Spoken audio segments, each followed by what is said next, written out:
Et j'accueille dans ce studio Antoine Léaumont, député insoumis de l'Essonne. Bonjour Monsieur Léaumont. Bonjour. Merci d'être venu dans le studio d'Europe 1. Et Benjamin Morel. Bonjour. Bonjour Benjamin, constitutionnaliste. Et pour commencer, j'ai une question à vous poser. Gabriel Attal a écrit, et il a fait une profession de foi, il a écrit aux députés Renaissance ce matin pour les informer de sa candidature à la présidence du groupe Renaissance. Un honneur, explique-t-il, il promet la collégialité la plus totale. Et il a cette phrase: je pourrais siéger sur vos bancs dès lors que le président aura accepté ma démission. Est-ce à dire que le Premier ministre va démissionner, mais est-ce que ça veut dire également qu'il va quitter Matignon? Pas forcément. C'est-à-dire qu'il peut aussi rester dans une sorte pour gérer les affaires courantes et en même temps siéger à l'Assemblée. Est-ce que c'est possible? C'est ça. On est à mi-chemin entre le droit constitutionnel et le spiritisme. En fait, il faut comprendre qu'on pourrait avoir un gouvernement zombie. En d'autres termes, qu'est-ce que ça signifie en droit? Un gouvernement démissionnaire, c'est un gouvernement qui ne fait que gérer les affaires courantes et les urgences. Mais il faut bien comprendre qu'en droit, ça donne quand même une large marge de manœuvre. Et donc, en d'autres termes, vous maintenez votre gouvernement, vos ministres ne sont plus ministres. Ils font office de ministre. Et ça change tout parce que leur statut n'est plus un statut de ministre, donc ils peuvent en même temps être députés et faire office de ministre, même si, juridiquement, ils ne le sont plus. Ils ont quand même les compétences qui demeurent. Et donc, vous pouvez traîner pendant plusieurs semaines, plusieurs mois, avec un gouvernement qui n'est plus responsable devant le Parlement. Et c'est ça le truc. C'est-à-dire que vous ne tuez pas un mort-vivant. Et ils sont eux-mêmes Parlement, c'est-à-dire qu'ils sont pas responsables devant le Parlement et en même temps ils sont dans le Parlement. Ils sont déjà morts, c'est-à-dire que la conséquence d'une motion de censure, c'est de faire démissionner le gouvernement. Il a déjà démissionné. Et donc vous traînez, avec des ministres qui gardent quand même pas mal de prérogatives, qui peuvent à nouveau être députés parce qu'ils ne sont plus vraiment ministres et qui en même temps peuvent pas être renversés. Juridiquement, ça peut tenir la route. Politiquement et démocratiquement, on va dire que c'est peut-être un peu plus discutable. Mais c'est un peu un mélange du pouvoir exécutif avec le pouvoir législatif. Là, on est dans le mélange des genres total. Sauf que vos ministres, juridiquement, ne sont plus tout à fait ministres. Alors, je vous dis ça, mais toutefois... Alors, c'est déjà arrivé, c'est-à-dire que des ministres démissionnaires qui élisent un président d'Assemblée, par exemple, ça arrive en 76 et en 88. Ça ne serait pas une première, mais ça dure 3 jours d'habitude. Là, si ça doit durer plus... C'est-à-dire que c'est déjà arrivé, mais ça a duré quelques jours. Si ça doit durer plus, le problème, c'est que pour que vous ayez une annulation de ça potentiellement, il faut que le Conseil constitutionnel se prononce, ce qui peut être demandé soit par la personne intéressée, soit par le garde des Sceaux, un peu jugé parti, même s'il ne va pas devenir député, ou par le bureau de l'Assemblée, à voir comment sera composé le bureau et s'il veut mettre ça devant le Conseil constitutionnel. Mais lorsqu'on lit aujourd'hui, par exemple, que Bruno Le Maire continue à travailler sur le budget, c'est-à-dire qu'il pourrait à la fois être dans un gouvernement de gestion des affaires courantes, en même temps préparer un budget pour l'automne. Alors, les affaires courantes, ça implique de ne pas prendre de décision, préparer n'est pas prendre une décision, qui engagerait vos successeurs et qui ne soit pas dans l'application de ce qui a été décidé auparavant. L'urgence vous permet de faire tout ce qui est nécessaire en période d'urgence, par exemple le maintien de l'ordre public, les Jeux Olympiques. Par convention, on ne réunit pas le Conseil des ministres dans ces périodes-là, mais c'est uniquement une convention. En droit, rien ne l'interdit. Et donc, ce faisant, vous pourriez avoir un gouvernement zombie qui se réunit en Conseil des ministres zombie, prenant des actes qui permettraient de parer à l'urgence et d'expédier les affaires courantes. Je vous ai dit que c'était du spiritisme. C'est très très intéressant et en même temps, voilà, c'est vrai que ça interpelle. Voilà, si vous souhaitez réagir, n'hésitez pas à nous appeler. Je vous redonne le numéro, le 01 80 20 39 21, 01 80 20 39 21. Que doit faire Emmanuel Macron? Continuer sous cette forme-là que vient de nous expliquer Benjamin Morel, ou bien donner le pouvoir à la gauche, ou bien tenter de trouver un accord entre les centristes et les républicains? Et nous sommes en studio avec Antoine Léaumont, député insoumis de l'Essonne. C'est vrai que toutes ces explications fournies là par Benjamin Morel, j'imagine que ça doit vous énerver un peu, vous, insoumis, qui réclamez le pouvoir. J'ai pas dit que je soutenais. Ce qu'il y a de bien, c'est qu'on voit à quel point c'est lunaire. Il y a une solution qui est simple, qui est issue des urnes, qui est de nommer un Premier ministre ou une Première ministre issue du nouveau Front populaire. C'est le résultat des élections. C'est d'ailleurs un résultat qui est assez surprenant au regard de ce qui était prévu par les instituts de sondage, que nous, évidemment, on souhaitait, qu'on s'est battu pour obtenir. Et maintenant, il y a un point de blocage qui est Emmanuel Macron. Et d'une certaine manière, il doit se soumettre ou se démettre. Parce que si ça devient lui le point de blocage, eh bien, il y a encore une solution qui s'appelle la démission du président de la République et des nouvelles élections pour aller vers une élection présidentielle. Vous demandez sa démission ce non, matin. mais soit il accepte le résultat des urnes. Mais soit il accepte le résultat des urnes, monsieur Macron, et il nomme un Premier ministre issu du nouveau Front Populaire, soit il doit partir. Parce que là, on est dans une situation de blocage institutionnel. Alors, on a discuté juste avant d'arriver avec monsieur Morel, parce qu'on s'est croisés sur la route, mais on est dans une situation de blocage institutionnel, parce qu'officiellement, le président de la République ne peut pas dissoudre l'Assemblée nationale pendant un an, donc on doit faire avec l'Assemblée nationale qui est issue du suffrage des Français. Le seul moyen que cette Assemblée nationale puisse gouverner correctement, c'est que on donne le pouvoir à un Premier ministre issu du nouveau Front Populaire, et par ailleurs, c'est pour porter des mesures qui sont des mesures bien spécifiques et qui peuvent être prises par décret pour un certain nombre d'entre elles. L'augmentation du SMIC, ça peut être fait par décret. L'abrogation du décret, ça pour le coup c'est autre chose, l'abrogation du décret d'application de la réforme des retraites à 64 ans, c'est une manière d'abroger la réforme des retraites en annulant le décret. Donc il y a un certain nombre de mesures qui peuvent être prises par décret. Et pour aller jusqu'au bout de ça, c'est en réalité ça le problème d'Emmanuel Macron, c'est que son grand ouvrage du mandat qu'il a commencé là en 2022, c'est d'avoir fait une réforme des retraites contre la volonté du peuple français. Et en réalité, la raison pour laquelle il refuse de nommer un Premier ministre du nouveau Front Populaire, c'est parce qu'il ne veut pas qu'on abroge sa réforme des retraites. Mais M. Macron doit comprendre qu'à un moment donné, il faut respecter la démocratie. La démocratie, c'est aussi savoir perdre. Et en l'occurrence, cette fois-ci, c'est M. Macron qui a perdu. Mais M. Macron, dans le même temps, il vous dit que vous n'avez pas gagné. Dans le sens que personne n'a gagné, personne ne l'a emporté. Il est marrant parce que quand il y avait la même situation en 2022, issue du suffrage législatif, il a dit c'est une victoire du camp présidentiel. Ah bon, pardon, mais ça peut pas être une victoire du camp présidentiel. Vous avez 240 députés, on a quand même beaucoup moins. C'est la même chose, c'est le même principe, c'est la force politique qui est arrivée en tête en nombre de sièges au deuxième tour de l'élection législative qui doit gouverner le pays. Voilà, c'est pas très compliqué normalement. Et dans une démocratie parlementaire qui fonctionne, c'est ce qui se serait produit depuis dimanche dernier.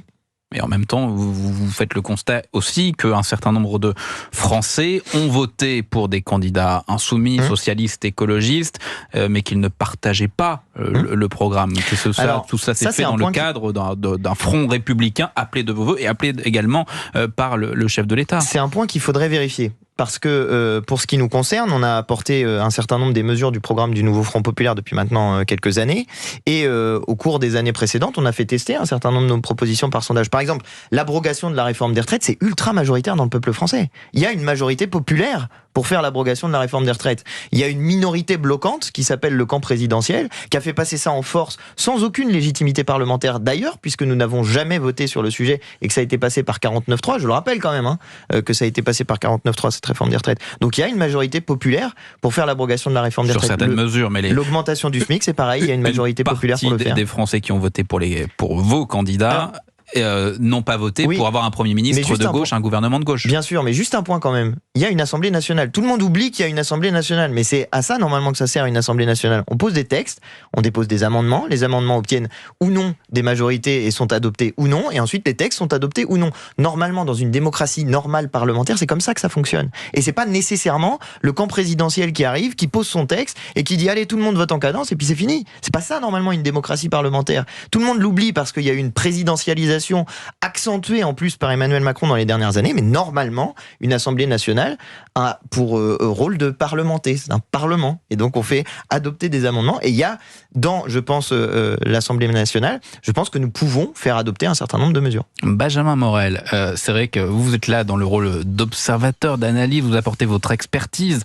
Est-ce que c'est juste de dire que le nouveau Front Populaire est légitime pour réclamer Matignon et composer le gouvernement? Alors, pour comprendre pourquoi est-ce qu'on marche un peu sur la tête et pourquoi est-ce que ça marche pas tout ça, je crois qu'il faut regarder un peu ce qui se passe chez nos voisins et dans les régimes parlementaires, en effet, un peu classiques. Regardez ce qui vient de se passer en Belgique. En Belgique, on est dans la même situation, il n'y a pas de majorité, c'est traditionnel. Donc ça, entre guillemets, relativise un petit peu ce que l'on peut vivre. Vous avez le roi des Belges qui a nommé un coordinateur. Et ce coordinateur, eh bien, il a pour but de trouver une majorité qui ensuite pourra se mettre d'accord sur un programme. Là, on a deux positions qui, à mon avis, sont des positions qui ne peuvent pas fonctionner. D'un côté, et c'est le cas pour le NFP, mais également pour la majorité qui essaye de se rapprocher de LR, on choisit un Premier ministre, ensuite on compose un gouvernement, ensuite on se met d'accord sur un programme, et in fine, on regarde combien on a de députés. La motion de censure peut passer. Marine Le Pen a dit qu'elle voterait contre un gouvernement de gauche, plus Ensemble, ça tombe. De l'autre côté, vous avez Ensemble qui fait pareil, et qui demain dit peut-être, moi si je tends la main à LR, eh bien on va trouver un programme, on sera un peu plus nombreux, on sera 210 par rapport à nos Fronts populaires, youpi, ça tombe quand même. Vous avez un Emmanuel Macron qui, dans sa lettre, dit « Eh ben, écoutez, j'ai dissous maintenant débrouillez-vous. Ça peut pas fonctionner, d'accord ? Dans un régime parlementaire classique, vous trouvez votre majorité, fût-elle même relative, mais au moins qui permettent de gouverner sans motion de censure. On se met d'accord avec les députés sur le programme, et une fois qu'on s'est mis d'accord, on compose les rapports de force, le gouvernement, et ensuite on porte quelqu'un à Matignon. Ça, à un moment, c'est le rôle d'un chef de l'État. C'est en effet pas de jouer le diktat, c'est d'être celui qui désigne le coordinateur, qui par exemple nomme quelqu'un au Nouveau Front Populaire, et dit au Nouveau Front Populaire, écoutez, très bien, je peux vous nommer, mais à condition qu'une motion de censure ne passe pas, parce que il faut qu'il y ait une majorité au moins négative qui ne vous renverse pas. Donc trouvez-moi 289 députés qui ne voteraient pas contre vous, et à ce moment-là, on y va. Emmanuel Macron joue sur le pourrissement, très clairement. Il attend avec le gouvernement zombie qu'il y ait quelque chose qui se passe, parce que pour l'instant, il n'a plus la main. Je crains que de l'autre côté, en désignant d'abord un Premier ministre et ensuite en allant chercher les alliés, chaque camp se ferme des portes et que finalement, on amplifie la crise politique et qu'on finisse avec des zombies. Benjamin Morel, Antoine Léaumont, nous sommes ensemble jusqu'à 11h. On marque une courte pause et dans un instant, on va continuer le débat sur ce que doit faire le président, que doit-il faire, et aborder notamment la pression désormais des syndicalistes qui souhaitent manifester dans la rue à partir du 18 juillet. Absolument. Antoine Léaumont qui nous expliquait il y a quelques minutes qu'il demandait à Emmanuel Macron soit de nommer un Premier ministre issu du Nouveau Front Populaire, soit de démissionner carrément. Se soumettre ou se démettre. Se soumettre ou se démettre. Voilà, et nous sommes en ligne avec Franck. Bonjour Franck. Bonjour Benjamin. Alors bonjour Benjamin, Antoine Léaumont et moi, Jacques Serré au téléphone. Bonjour à Monsieur Tanguy. Alors Monsieur Tanguy nous a quittés, maintenant c'est Monsieur Léaumont qui est avec nous, le député insoumis. Bonjour Monsieur Léaumont. Merci Franck. Franck, vous êtes scandalisé par ce que fait Emmanuel Macron en ce moment En vrai, je suis scandalisé, je vais vous dire pourquoi. Parce que expliquez-nous. Il a perdu les élections. Très clairement, il les a perdues. C'est vrai que son groupe est arrivé deuxième, mais au prix d'alliances totalement contre nature avec la France Insoumise et le Nouveau Front Populaire. S'il n'y avait pas eu toutes ces alliances, tous ces désistements, etc., il serait arrivé, il aurait 60 députés à peine. Donc, qui fanfaronne pas, s'il accepte le résultat des urnes, qui nomme un Premier ministre du Nouveau Front Populaire, c'est pas mon bord politique, mais c'est pas un problème, c'est la démocratie. C'est comme ça, ils sont arrivés premiers, qui nomme un Premier ministre du Nouveau Front Populaire. Il a eu sa chance. Il a eu son temps, il a eu 7 ans pour gouverner. Pendant 7 ans, il a fait absolument n'importe quoi. Je vous parle des Gaulois réfractaires, je traverse la rue, je vous trouve du travail. Quand il y a eu les gilets jaunes, il s'est tapé sur la poitrine en disant qu'ils viennent me chercher, etc. Il a multiplié les provocations. Ça coûte un pognon de dingue, etc., etc. Aujourd'hui, il a perdu. Aujourd'hui, même dans son camp, il tire à boulet rouge sur lui. Et aujourd'hui, il fanfaronne encore en disant « Mais je suis encore là, je suis président ». Qu'il s'en aille. C'est soit il nomme un Premier ministre, Nouveau Front Populaire, soit il s'en va. Soit il s'en va parce que, je vous dis, pour chauffer les gens, pour énerver les gens, pour faire descendre dans la rue, et pour que tout le monde casse tout, il n'y a pas mieux. C'est un catalyseur d'énervement. Ce type, dès qu'il ouvre la bouche, on a envie de le claquer, et je suis désolé, il n'y a pas d'autre mot. Il est insupportable. Donc qu'il s'en aille et qu'il retourne là d'où il aurait jamais dû sortir. Et Franck, pardonnez. Des poubelles de l'histoire, vraiment. Pardonnez ma question. Pour qui avez-vous voté aux élections législatives ? Alors moi, premier tour, j'ai voté centre droit, et deuxième tour, je suis pas allé voter. Je suis pas allé voter parce que je voulais pas voter entre. Voilà, c'était deux partis qui me convenaient pas, spécialement. Donc deuxième tour, je suis pas allé voter. Je sais pas, quand j'ai vu les alliances et tout, j'étais écuré. Mais moi, historiquement, je suis un électeur Chirac, Sarkozy, etc. Courant Bellamy, et Bruno Retailleau, etc. Je suis un électeur de centre droit. Mais c'est la démocratie. Nous, pour le coup, vous êtes assez radical, si j'ose dire. Là, vous partagez totalement. Là, vous êtes assez radical dans votre opinion, dans le sens où vous partagez, là, en l'occurrence, par exemple, l'avis d'Antoine Léaumont qui est avec nous dans ce studio. Le jeu de la démocratie, monsieur, ils ont perdu. Et s'ils maintiennent le nombre de députés qu'ils ont, c'est en ayant fait alliance, avec un autre parti. C'est pas, les gens n'ont pas voté pour eux, ils ont voté contre le RN, en l'occurrence. Donc, c'est tellement, si vous voulez, c'est tellement biaisé. Le résultat de l'élection, il est tellement biaisé qu'à un moment donné, Il a aucune légitimité à dire j'ai quand même 163 députés. Mais non, t'as rien du tout, t'as 60 députés en réalité. Alors sois un peu humble, pose ta démission, va-t'en. D'accord, va-t'en. Franck, juste pour terminer, c'est-à-dire que là vous expliquez justement que les électeurs ont voté contre le Rassemblement national dans une logique de barrage et qu'ils finalement ne soutiennent pas forcément le nouveau Front populaire. Alors ils ont voté contre le RN. Je vais vous dire pourquoi. Parce qu'ils se sont fait enfumer. Parce que les Républicains et notamment Gabriel Attal est un formidable orateur. Ils ont, et je reconnais ça à la gauche, ils ont de formidables orateurs. Comment ça s'appelle, un Bompard, ou alors un Coquerel, ou alors un Faure, etc., ou un Attal. Ce sont de formidables orateurs. Ce qui a manqué au Rassemblement national, c'est des enfumeurs. C'est des mecs qui sont capables de vous enfumer. Okay, quand vous leur posez une question, à la fin, vous vous rappelez même plus ce que c'était la question tellement ils vous ont enfumé. C'est ça qui a manqué au Rassemblement national. C'est pour ça qu'ils n'ont pas été élus. Je pense pas que ce soit sur leur programme, mais ils se sont fait enfumer. Littéralement, les mecs sur les plateaux, ils étaient tellement bons quand ils parlaient que, au final, ça a séduit les gens. Mais c'est tout. Je vous remercie, Franck. Merci beaucoup, Franck, de nous avoir appelés. Voilà, mais c'est le jeu de la démocratie, monsieur. C'est le jeu de l'alternance. Si c'est autour du nouveau Front populaire, il faut les mettre au pouvoir. Et puis s'ils doivent être censurés, si à la première loi qu'ils vont vouloir passer doivent être censurés et que la motion de censure elle passe, elle passera. C'est le jeu de la démocratie, il faut l'accepter. C'est tout. Merci Franck, je vous souhaite une bonne journée à l'écoute d'Europe 1. Antoine Léaumont, député insoumis avec nous dans ce studio, vous venez d'entendre notre auditeur. Est-ce que vous êtes finalement sur cette ligne-là de dire allons-y, et quitte à être censuré, à devoir quitter le pouvoir au bout de 3 jours, c'est le jeu? Non, mais je constate que quand on parle de Front républicain, même si j'ai bien compris, Franck n'a pas participé à ce Front républicain, on parle d'institutions républicaines. Et d'une certaine manière, je vous disais tout à l'heure, la démocratie, c'est aussi savoir perdre.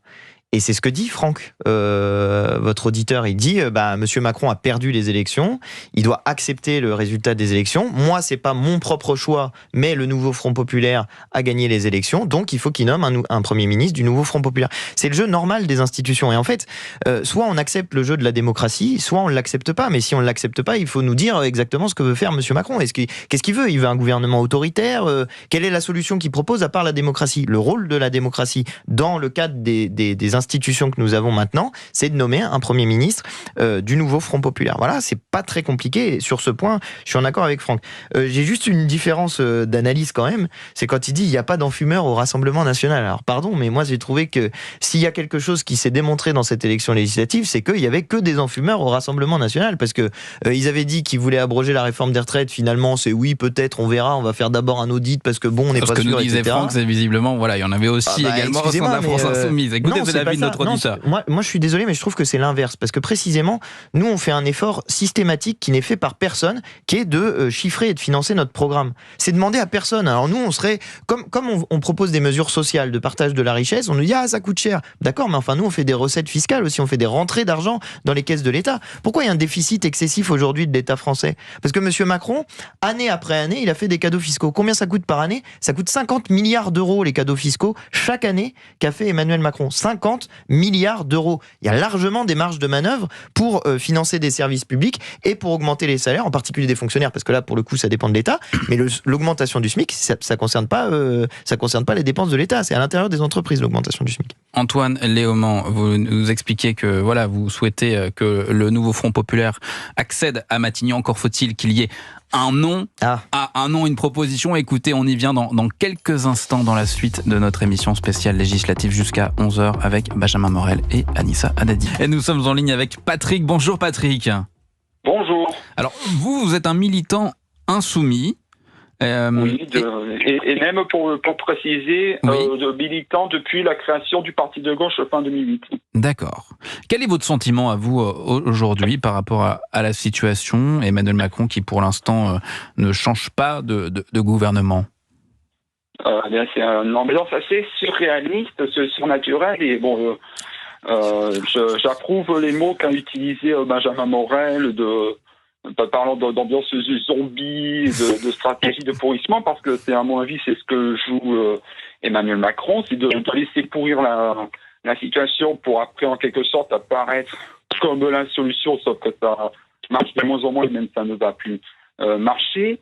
Et qu'à mon avis, il devrait laisser sa chance au produit Nouveau Front Populaire de former son gouvernement, de présenter ses projets de loi à l'Assemblée nationale et ensuite que chacune des forces à l'Assemblée nationale prenne ses responsabilités à voter ou à ne pas voter ou à présenter les motions de censure, mais de permettre que la première force dans le nombre de sièges aussi minime soit la différence, c'est-à-dire le Nouveau Front Populaire, puisse essayer de gouverner et aussi de noter qu'on parle des difficultés à gauche, mais qu'il y a 30-40 députés à Renaissance qui veulent faire leur propre groupe, que dans le quota des députés LR, il y en a une dizaine qui ne siégeront pas avec Wauquiez, donc que les dissensions ne sont pas qu'à gauche, et aussi de rappeler que dans le programme du Front Populaire, il y a aussi un côté programme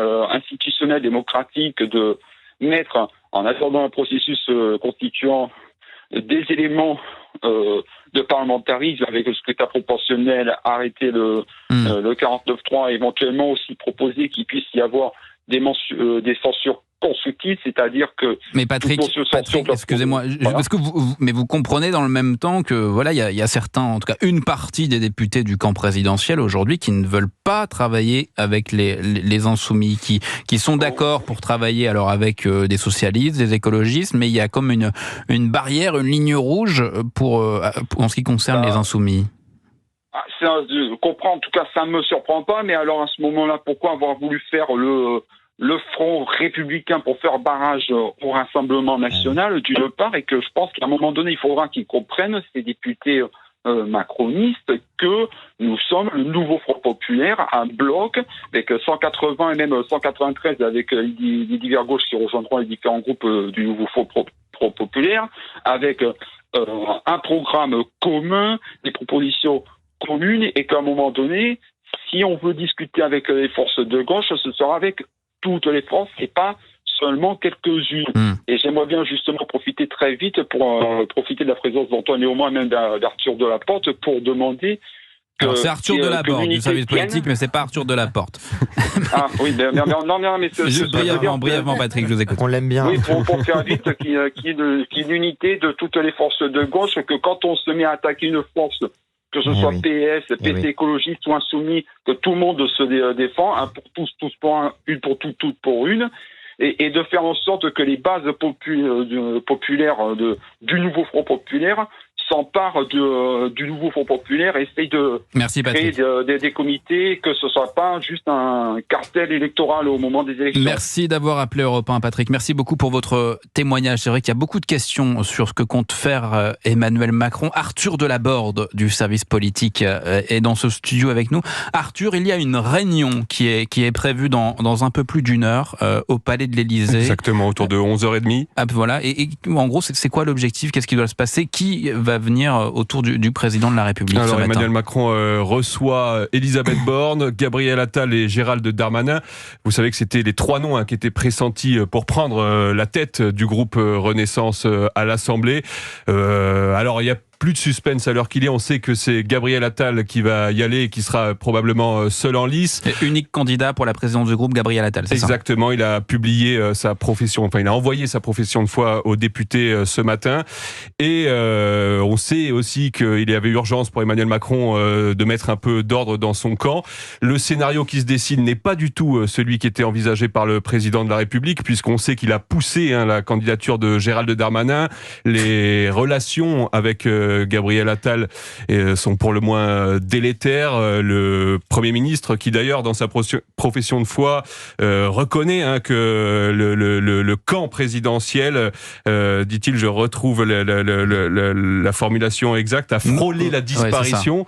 Il a en fait depuis quelques jours maintenant, il œuvre à préparer cette candidature, et les députés qui ont frôlé quelque part la disparition, qui ont failli perdre leur siège, on peut parler de rescapés de la dissolution, sont clairement en majorité derrière Gabriel Attal, notamment parce que il a assez vite fait comprendre qu'il était contre cette décision du président de la République, et il s'est démarqué, il a pris ses distances avec Emmanuel Macron, et ça lui est clairement favorable aujourd'hui, alors que par exemple un candidat comme Gérald Darmanin a, lui, on le sait, encouragé cette dissolution qui a vraiment du mal à passer dans le camp présidentiel. Mais est-ce que Gabriel Attal aujourd'hui, pardonnez ma question, mais est-ce que Gabriel Attal pourrait présenter sa démission? Est-ce que cette démission pourrait être acceptée aujourd'hui, ou ce n'est pas du tout d'actualité dans l'immédiat? Alors pour le moment, on n'a pas ces informations-là. On sait qu'Emmanuel Macron devrait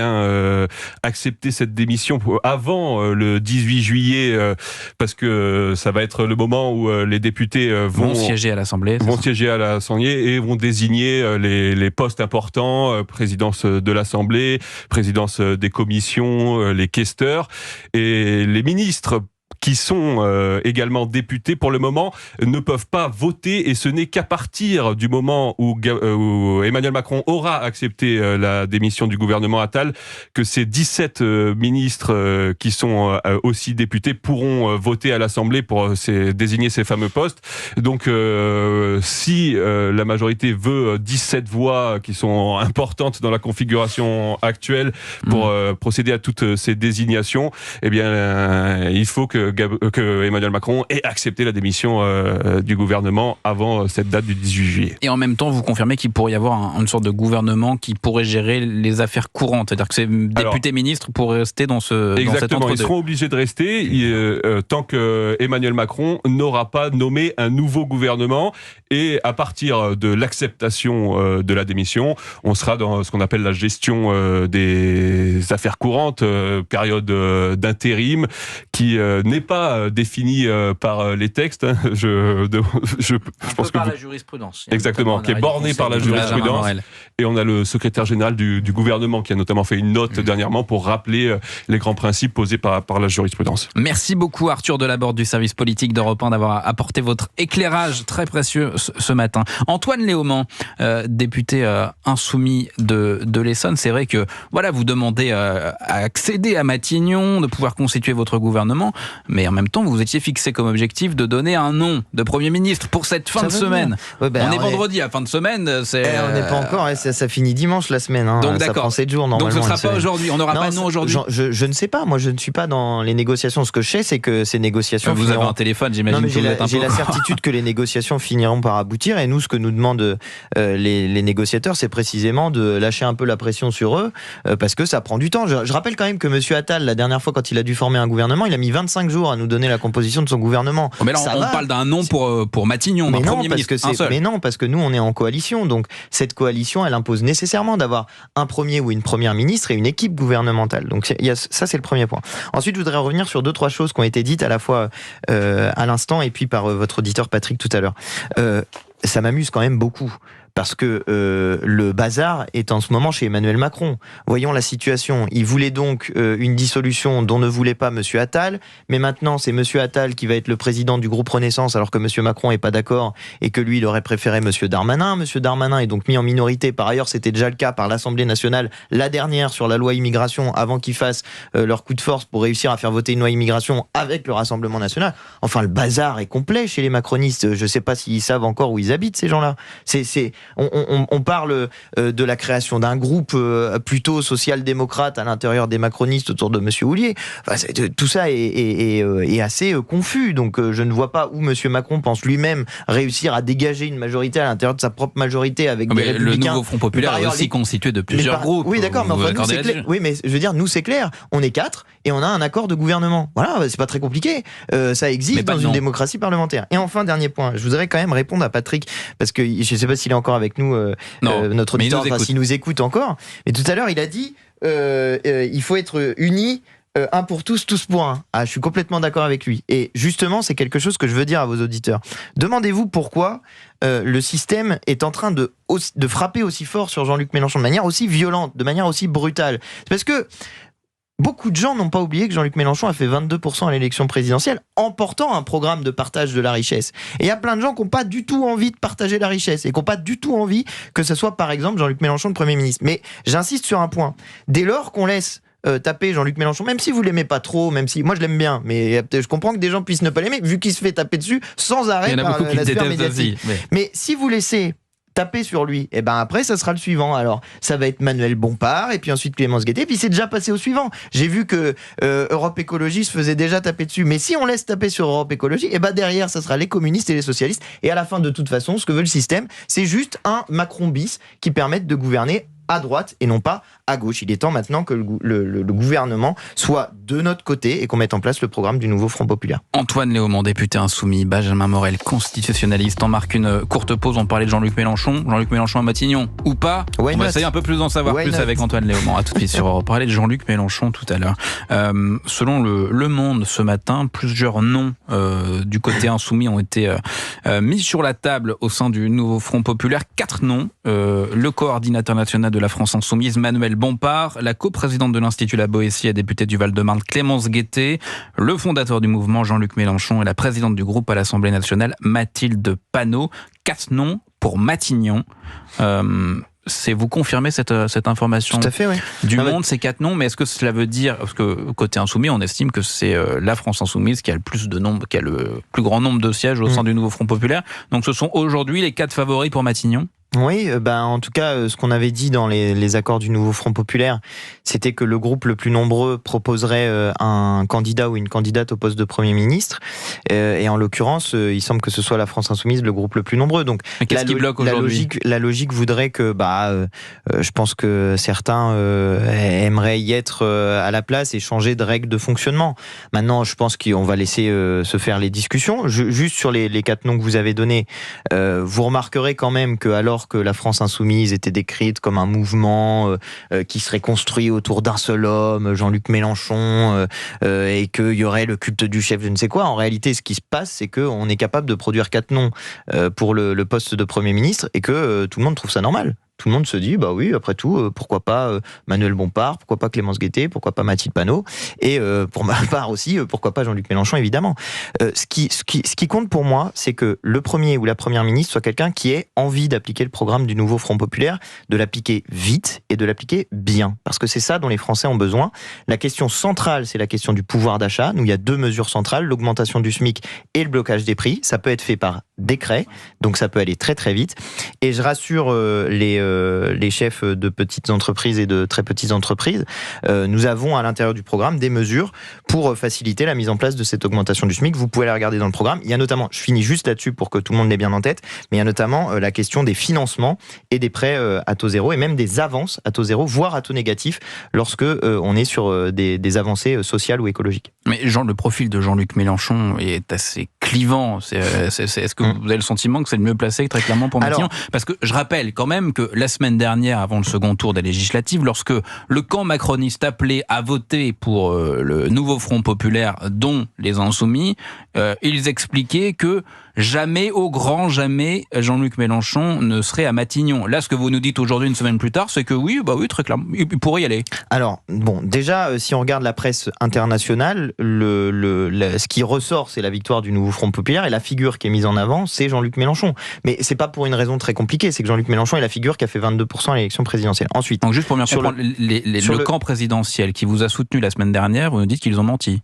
Non, c'est pas ça, c'est que c'est pas eux d'en décider. Mais donc c'était de la posture quand ils disaient. Non, c'est pas ça, c'est que c'est pas eux d'en décider. Ils ont un problème avec la démocratie dans le camp présidentiel. Ça, c'est quelque chose qu'il va falloir qu'ils enregistrent. Il y a des choses dont ils peuvent décider, il y a des choses dont ils ne peuvent pas décider. En l'occurrence, ça, c'est pas leur sujet à eux. Maintenant, je veux répondre aux Françaises et aux Français qui, je dirais, cèdent un peu à la campagne de diabolisation de Jean-Luc Mélenchon qui a été faite dans les derniers mois et même dans les dernières années. Je vous invite à faire une chose, c'est d'aller regarder ce que dit Jean-Luc Mélenchon, d'aller regarder les vidéos de Jean-Luc Mélenchon qui existent, qui sont sans filtre. Vous pouvez aller voir directement sur sa chaîne YouTube et à regarder ce que vous voyez de Jean-Luc Mélenchon et à comparer la version que vous avez de Jean-Luc Mélenchon qui vous est donnée publiquement et celle qui est celle que je connais moi, qui est la version réelle de Jean-Luc Mélenchon. Allez regarder, parce que la diabolisation de Jean-Luc Mélenchon, elle a un objectif politique, c'est d'empêcher la mise en place du programme du nouveau Front populaire. Quand on diabolise Jean-Luc Mélenchon, ce qu'on diabolise, c'est l'augmentation du SMIC. Ce qu'on diabolise, c'est l'abrogation de la réforme des retraites de M. Macron. Ce qu'on diabolise, c'est le blocage des prix. L'objectif de diaboliser Jean-Luc Mélenchon, c'est d'empêcher l'application du programme du nouveau Front populaire. Et il est évident que Jean-Luc est une des personnes qui est capable de le faire. Je veux dire, Jean-Luc Mélenchon s'est préparé à gouverner la France comme président de la République. Il est tout à fait capable de le faire comme Premier ministre. Et d'ailleurs, dans une situation où vous avez une situation de guerre sur le sol européen, je pense que l'expérience d'une personne comme Jean-Luc Mélenchon, qui est quelqu'un qui a quand même assez réfléchi à l'application de son programme, qui notamment a parlé le premier des centrales nucléaires en Ukraine, de la mise en place de casques bleus pour essayer de protéger ces centrales en Ukraine, je pense que Jean-Luc Mélenchon est quelqu'un qui a tout à fait les épaules pour gouverner le pays. Et je terminerai d'un point, mais qu'on vienne me dire le Premier ministre qui ne serait pas clivant. Gabriel Attal, pas clivant. Jordan Bardella, pas clivant. Enfin, excusez-moi, mais dans les camps d'en face, des clivants, il n'y a que ça. Donc, le but n'est pas de choisir la personne qui ne clive pas. C'est pas ça le sujet. Le but, c'est de choisir la personne qui applique le programme. Et sur ce point-là, personnellement, je vous l'ai dit, j'ai confiance en Jean-Luc Mélenchon et en mes autres camarades pour le faire. Antoine Léaumont, Benjamin Morel, juste pour terminer cette émission ensemble, j'aimerais qu'on revienne sur les propos de Sophie Binet, la patronne de la CGT, qui appelle à la mobilisation, notamment le 18 juillet, si d'ici là, Emmanuel Macron ne devait pas nommer un Premier ministre issu de la gauche. Ce coup de pression des forces syndicales, en l'occurrence de la CGT, ça peut changer la donne ou pas, sachant qu'on est aujourd'hui à 2 semaines des Jeux Olympiques, et ce qui a en tout cas beaucoup d'attentes du côté d'Emmanuel Macron sur cet événement. Vous me demandez de faire un exercice très compliqué qui est de rentrer dans la tête d'Emmanuel Macron. J'ai toujours pas vraiment compris la dissolution, donc j'aurais bien du mal. Ce qui est certain, c'est que ce que tente d'éviter le président de la République aujourd'hui, c'est quand même l'instabilité gouvernementale avant les Jeux Olympiques. Et donc, ce faisant, il y a une question de majorité, etc. C'est sa logique aujourd'hui, c'est ça. C'est l'un des éléments de sa logique, au-delà de ce qu'on a évoqué, c'est-à-dire laisser pourrir la situation en espérant qu'il y ait une division de nos Front populaire. Renaissance peut être au centre d'une grande coalition des centres, qui irait de LR au Vert. Ça va pas être très très stable, on va très rapidement voir toutes les limites de la chose, mais actuellement, c'est ce qui est dans l'objectif du président de la République. Donc la stratégie, c'est le pourrissement. Si jamais vous avez une mobilisation sociale, en effet, potentiellement, ça change la donne, parce que tout d'un coup, vous avez une pression, mais ça change pas la donne à l'Assemblée. C'est-à-dire que tant que vous avez Renaissance, LR et le RN qui disent vouloir voter une motion de censure, ce qu'a dit Marine Le Pen ce matin, si jamais il y a un écolo ou un insoumis dans le gouvernement, on rentre quoi qu'il arrive dans une situation d'instabilité potentielle si en effet, Emmanuel Macron appelle demain les personnalités que vous évoquez à Matignon. Et donc, ce faisant, il faut d'abord régler cette situation parlementaire. Pour régler cette situation parlementaire, il faut qu'on discute au sein des blocs, certes, au sein du NFP, etc., mais il faut également discuter entre les blocs. Si jamais vous n'avez pas au moins d'abstention du RN ou d'ensemble sur une motion de censure, eh bien à ce moment-là, le nouveau Front populaire, le gouvernement dure 48 heures et on rentre à la veille des Jeux Olympiques dans une situation d'instabilité, ce qui évidemment ne serait pas très bon pour le pays. Donc là, encore une fois, il faut faire comme dans toutes les démocraties parlementaires, il faut dialoguer. Benjamin Morel, juste pour conclure, Antoine Léaumont, député insoumis de l'Essonne, est-ce qu'aujourd'hui, vous menacez la bonne organisation des Jeux Olympiques ? Ah bah non, c'est pas nous, c'est Monsieur Macron qui menace la bonne organisation. En l'occurrence, quand la patronne de la CGT appelle à la mobilisation, est-ce que vous vous dites également, bah oui, on se mettra dans la boucle, dans la rue, ça c'est un autre avant les Jeux Olympiques. Ça c'est un autre sujet, c'est que faut-il pour que on ait effectivement un Premier ministre du nouveau Front populaire et que le programme du nouveau Front populaire s'applique. Ou bien est-ce que vous êtes pro-JO et vous ne souhaitez absolument pas perturber cet événement attendu par une partie des Français? C'est pas mon sujet. Mon sujet, c'est l'application du programme du nouveau Front populaire, l'augmentation du SMIC et l'abrogation de la réforme des retraites. Moi, c'est ça mon objectif. Donc peu importe si c'est le bazar ou mais moi, c'est ça mon objectif. C'est pas la question du bazar ou de je ne sais quoi. La question, c'est de la mobilisation sociale. Je rappelle quand même, notre nom, c'est Nouveau Front populaire. Allez regarder un peu ce qui s'est passé quand il y a eu le Front populaire, pas le nouveau. Il y a eu des mobilisations de masse, notamment dans les entreprises, pour l'application du programme maximaliste du Front populaire avec une augmentation des salaires qui était quand même, si mes souvenirs sont bons, de 37%. Merci beaucoup Antoine Léaumont, député insoumis de l'Essonne, Benjamin Morel, constitutionnaliste, de nous avoir accompagnés durant cette heure d'émission.